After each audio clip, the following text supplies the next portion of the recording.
তুরস্কের বায়রাক্তার টিপি-2, যুক্তরাষ্ট্রের MQ-9 reaper কিংবা ইরানের শাহেদ 136 একবিংশ শতকে নানা যুদ্ধের কারণে এমন ড্রোনের সাথে পরিচিত হয়েছে বিশ্ববাসী।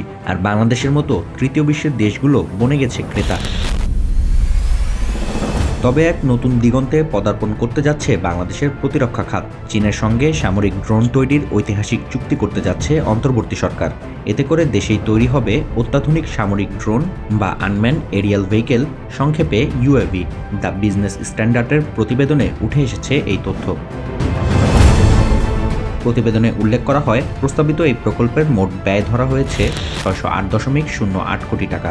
এর সবচেয়ে ইতিবাচক দিক হল এটি কেবল ড্রোন ক্রয় নয়, বরং পূর্ণাঙ্গ প্রযুক্তি হস্তান্তর।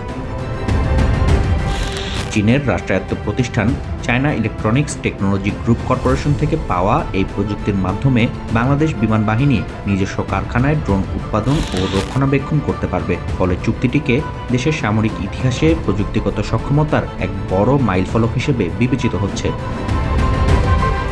প্রকল্পটির আর্থিক ব্যবস্থাপনা অত্যন্ত পরিকল্পিত। প্রায় ৫৭১ কোটি টাকা আগামী ৪ অর্থবছরে কিস্তিতে পরিশোধ করা হবে। ফলে বৈদেশিক মুদ্রার রিজার্ভে তাৎক্ষণিক চাপ তৈরি হবে না।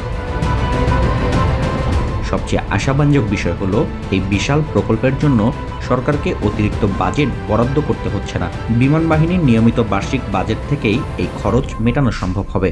দেশীয়ভাবে ড্রোন উৎপাদন শুরু হলে ভবিষ্যতে আমদানি নির্ভরতা কমবে, যা দীর্ঘমেয়াদে বিপুল পরিমাণ বৈদেশিক মুদ্রা সাশ্রয় করবে।